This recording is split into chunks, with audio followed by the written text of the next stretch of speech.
আসসালামু আলাইকুম রহমতুল্লাহি ওবারাকাতুহু। তো বন্ধুরা, আজকে আবারও একটি নতুন গল্প নিয়ে তোমাদের মাঝে হাজির হয়েছি। তো বন্ধুরা, আজকের গল্পটি হলো যোগ্য পাত্র নির্বাচন। তো বন্ধুরা, আমার এই চ্যানেলে যদি তোমরা নতুন হয়ে থাকো তাহলে আমার এই চ্যানেলটিকে সাবস্ক্রাইব করে রাখো।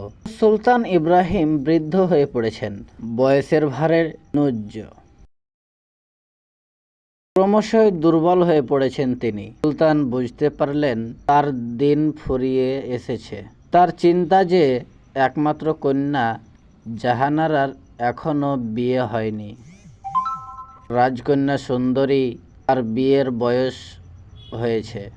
মধ্যেই অনেকেই তাকে বিয়ে করার জন্য প্রস্তাব দিয়েছে, কিন্তু তার যোগ্য বর আজও খুঁজে পাননি সুলতান। একদিন সুলতান কন্যা জাহানারাকে ডেকে বললেন, মা, এবার আমি তোমার বিয়ে দেব।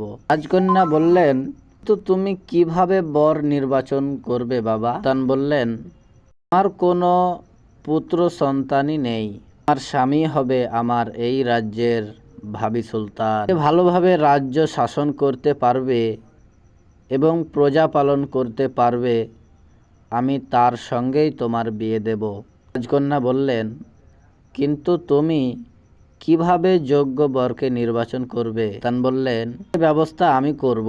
আগে যারা রাজকন্যার বিয়ের জন্য এসেছিল তাদের মধ্যে তিনজনকে যোগ্য বর হিসেবে একদিন দ্রুত পাঠিয়ে তিনজন যুবরাজকে ডেকে আনলেন রাজসভায়। তিনজন যুবরাজই ছিলেন বয়সে যুবক এবং বীর। তাদের নাম ছিল খালিদ, জুবায়ের ও সাবিত। তিনজনে ছিল দেখতে সুদর্শন এবং আচরণ ও কথাবার্তার ভদ্র। রাজকন্যা বুঝে উঠতে পারল না যে কিভাবে তিনজনের মধ্যে একজনকে তার স্বামী হিসেবে বাছাই করবে। সে তার বাবার উপর নির্বাচনের ভারটা ছেড়ে দিল। যুবরাজ তিনজন সুলতানের সামনে হাজির হলেন। সুলতান বললেন, তোমাদের ডেকে পাঠিয়েছি, আমি এবার আমার কন্যাকে প্রস্থ করতে চাই। যুবরাজ তিনজন হাসি মুখে মাথা নত করল। বললেন, তিনজন আমার রাজ্য শাসনের উপযুক্ত। ভবিষ্যতে তোমরা সুলতান হতে পারো। এর মধ্যে একজনের হাতে আমার কন্যাকে অর্পণ করতে হবে। আমি তোমাদের তিনজনের মধ্যে একজনকে নির্বাচন করার জন্য একটি পরিকল্পনা করেছি। পূর্ণিমা, তোমাদের 1 মাসের জন্য দেশ ভ্রমণে পাঠাতে চাই। হতে ঠিক 1 মাস পরে পূর্ণিমায় তার সফর থেকে ফিরে আসবে রাজসভায়। প্রত্যেকেই রাজকন্যার উপযুক্ত বিবেচনা করে সবচেয়ে মূল্যবান উপহার নিয়ে আসবে।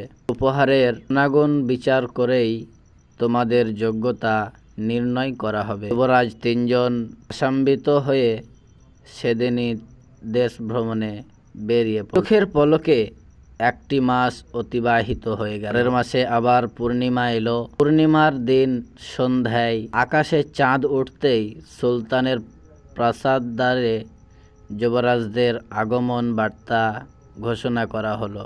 আলোকমালা ও ফুল দিয়ে সজ্জিত করা হলো সমস্ত প্রাসাদ। সুলতান প্রথমে যুবরাজ খালিদকে ডেকে বললেন, তুমি আমার কন্যার জন্য কি উপহার এনেছ? যুবরাজ খালিদ নতজানু হয়ে একটি বড় থলে থেকে অনেক বড় বড় মূল্যবান জিনিস বের করল। তারপর সুলতানকে বলল, এগুলি সবচেয়ে দামি হীরা, মুক্তা, পান্না ও চুন্নি। এগুলি বিভিন্ন দেশ ঘুরে বাছাই করে এনেছি। এগুলি দিয়ে রাজকন্যার জন্য একটি মুকুট, গলার হার, হাতের বালা আর আংটি বানাতে চাই। হাসি মুখে খুশি হয়ে মাথা নত করল রাজকন্যা জাহানারা।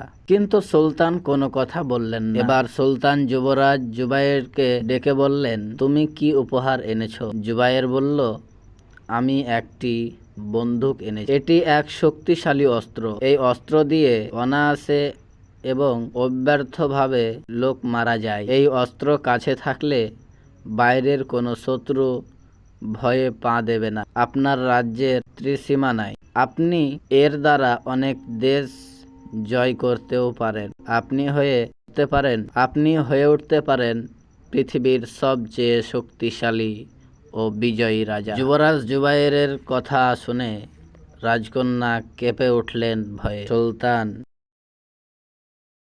একটা দীর্ঘ নিঃশ্বাস ফেললেন। উপস্থিত লোকদের কিন্তু রাজসভায় মুখগুলি উজ্জ্বল হয়ে উঠল। এবার যুবরাজ সাবিতকে ডাকলেন। সুলতান লজ্জাবনত মুখে সুলতানের সামনে খালি হাতে এসে দাঁড়ালো যুবরাজ সাবিত। সে বলল, ক্ষমা করবেন সুলতান, আমি রাজকন্যার জন্য কোনো উপহারই আনতে পারিনি। সুলতান আশ্চর্য হয়ে বললেন, সে কি, কোনো উপহারই আনোনি? সাবিত বলল, আমি রাজকন্যাকে বিয়ে করতে চাই, অথচ তার জন্য কোনো উপহার না আনতে পারায় সত্যিই দুঃখিত। কিন্তু এই একটি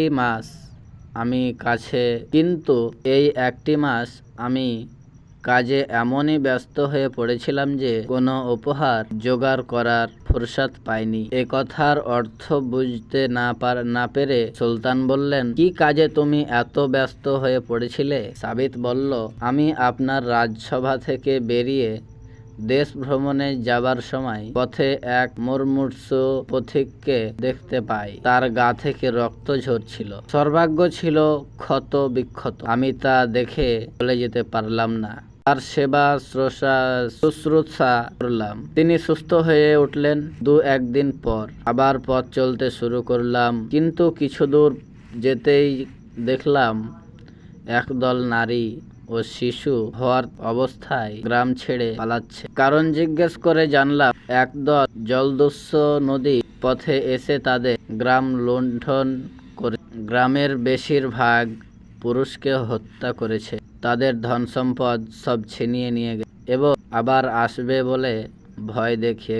আমি তাদের বুঝিয়ে গ্রামে ফেরত নিয়ে গেলাম। অল্প সংখ্যক লোক যারা বেঁচে আছে তারা জলদস্যুদের সঙ্গে লড়াই করতেছে, কিন্তু কোনো যোগ্য নেতা না থাক মনোবল পাচ্ছে। আমি সেসব নিঃস্ব, অসহায় ও ভীত সন্ত্রস্ত লোকেদের ফেলে চলে আসতে পারলাম। দেখলাম গ্রামে তাদের সশস্ত্র ও সংঘবদ্ধ করে জলদস্যুদের বিরুদ্ধে লড়াই শুরু করে রোজ লড়াই করে জলদস্যু ঘায়েল করে গ্রাম থেকে চিরদিনের মতো বিতাড়ন করে। তারপরও অনেক কাজ ছিল। আহতদের চিকিৎসা, বিধবা ও শিশুদের পুনর্বাসন প্রভৃতি কাজগুলি সারতে আমার বেশ কিছুদিন দেরি হয়ে গেল। কাজের চাপে আমি উপহারের কথা, রাজকন্যার কথা সব ভুলে গেলাম। হঠাৎ একদিন আকাশে চাঁদ দেখে পূর্ণিমার কথা মনে পড়ে গেল, তাই ক্ষমা চাইতে এলাম। আমাকে ক্ষমা করবেন সুলতান। যুবরাজ সাবিতের কথা শুনতে শুনতে অভিভূত হয়ে পড়েছিলেন বৃদ্ধ সুলতান। তিনি যখন চোখ তুললেন তখন দেখা চোখের পানিতে ঝাপসা হয়ে গেছে। রাজকন্যার চোখও পানিতে ছলছল। সুলতান যুবরাজ সাবিতকে তার কাছে ডাকলেন। যুবরাজের এই মহান যুবরাজ রাজকন্যার জন্য উপহার না নিয়ে এলেও এ হাতে ফুটে আছে জনসেবার অনেক মূল্য নিদর্শন।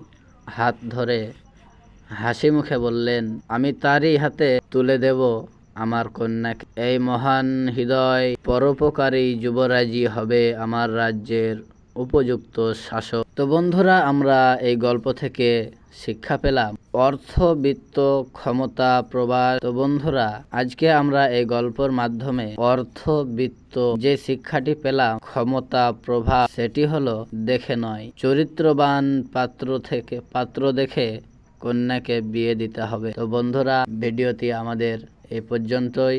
যদি আমাদের এই ভিডিওটি দেখে আপনাদের একটুও ভালো লেগে থাকে তাহলে আমার এই চ্যানেলটিকে সাবস্ক্রাইব করে পাশে থাকা বেল আইকনটি বাজিয়ে রাখুন, যাতে আমার পরের গল্পর ভিডিও সবার আগে আপনার কাছে পৌঁছাতে পারে। ধন্যবাদ। আসসালামু আলাইকুম ওয়া রাহমাতুল্লাহি ওয়া বারাকাতুহু।